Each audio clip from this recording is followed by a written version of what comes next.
The Vietnam War forced the United States to confront a form of conflict that challenged nearly every principle of conventional warfare. It was not a war defined by clear battle lines, decisive victories, or territorial conquest.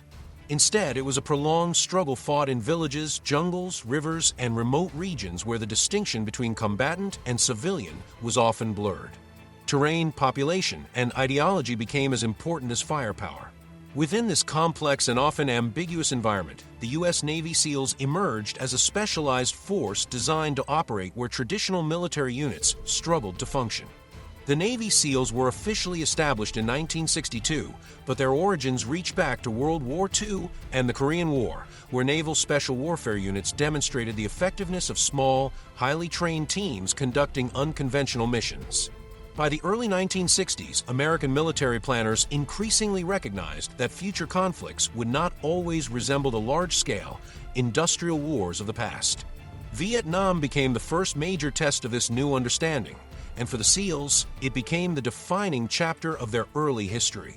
Vietnam's physical environment shaped every aspect of the conflict. Dense jungle canopy restricted visibility and limited the effectiveness of air power. Thick vegetation absorbed sound and concealed movement, making detection difficult even at close range. Rivers, canals, swamps, and flooded rice paddies dominated large parts of the countryside, especially in the south. In regions such as the Mekong Delta, water was not simply a feature of the landscape, but the primary means of transportation, commerce, and communication. Enemy forces understood this environment intimately. They used the jungle for concealment, constructed temporary camps that could be abandoned quickly, and relied on local knowledge to move undetected. Supply routes followed rivers and narrow jungle trails that were indistinguishable from civilian paths. This allowed enemy units to strike unexpectedly and withdraw before superior firepower could be brought to bear. For American forces, this created a situation where control of territory did not necessarily translate into control of the enemy. Navy SEALs were uniquely suited to operate under these conditions. Trained to function across sea, air, and land, they were capable of moving fluidly between different environments. Their missions often involved penetrating deep into contested areas, conducting reconnaissance, disrupting supply networks, and targeting key enemy personnel. These missions were typically carried out by small teams operating far from conventional support, often with limited opportunities for reinforcement or resupply. Autonomy was central to SEAL operations. Team leaders were expected to make critical decisions independently, often based on incomplete or rapidly changing information. This required a high degree of judgment, adaptability, and confidence. Orders provided general objectives rather than detailed instructions, leaving it to the team to determine how best to achieve the mission. In Vietnam's unpredictable environment, this flexibility was essential. Training prepared SEALs for extreme physical and mental demands. Endurance, discipline, and resilience were not optional qualities, but fundamental requirements. In Vietnam, these traits were tested constantly. Patrols could last for days with little rest and continuous exposure to heat, humidity, insects, and disease.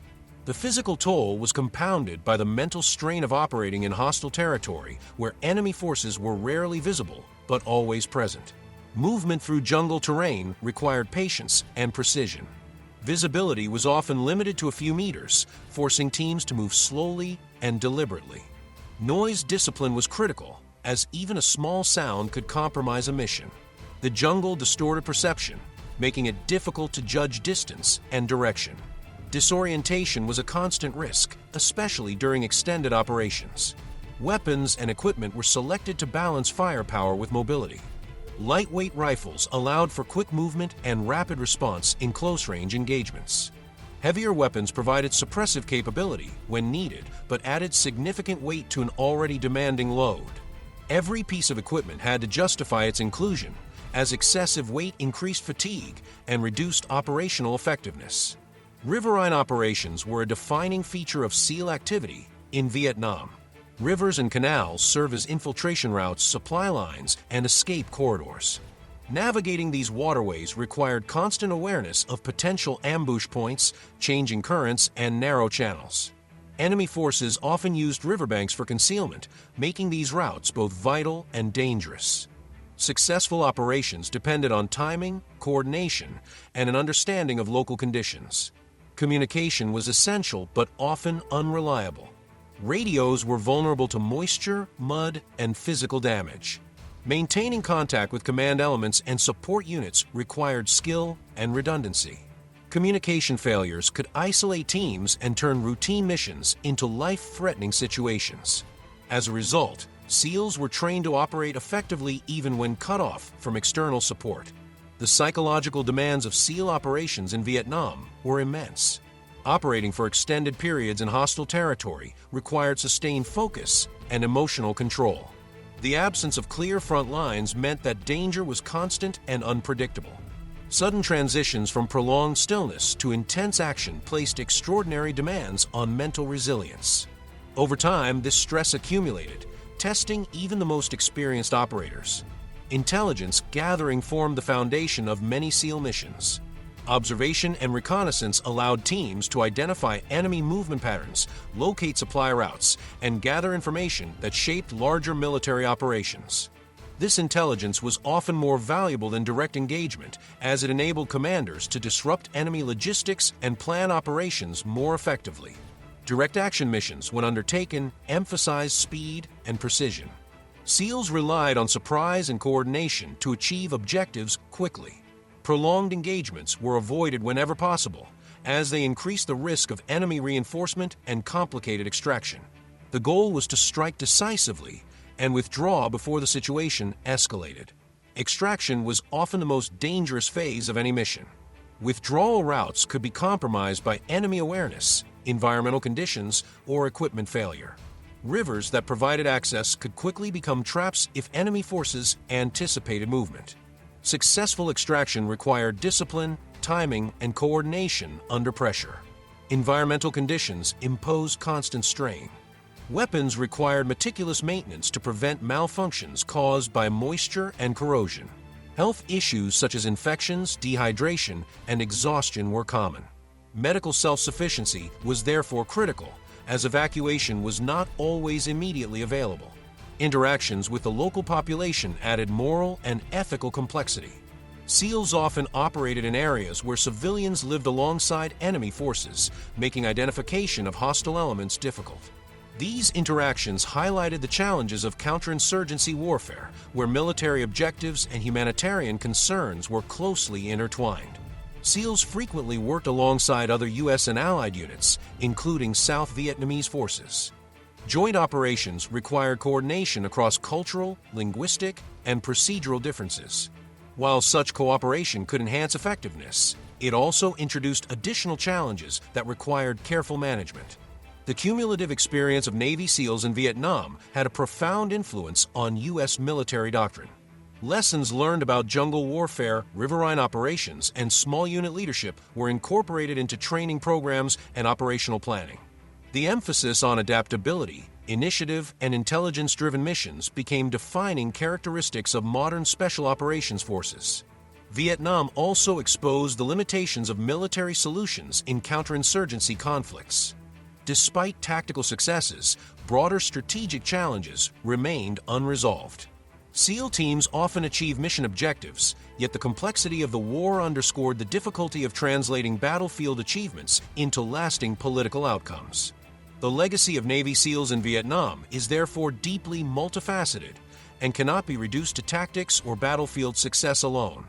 Their experiences fundamentally reshaped the way modern militaries understand and conduct irregular warfare. Vietnam forced military planners to confront a reality in which traditional measures of victory, territory held, enemy casualties, or conventional dominance were often insufficient. The SEALs operated at the intersection of intelligence, precision, and adaptability, demonstrating that small, highly trained units could exert strategic influence far beyond their size. The operational lessons learned during this period became foundational to the evolution of special operations doctrine, influencing how missions are planned, led, and executed to this day. The Vietnam experience emphasized that success in unconventional warfare depends as much on human factors as on technology or firepower. Decision-making under uncertainty, emotional discipline under sustained stress, and the ability to adapt rapidly to unfamiliar environments prove to be as critical as weapons or equipment. These insights reshape training philosophies, placing greater emphasis on mental resilience, leadership at the lowest levels, and the ability to operate independently for extended periods.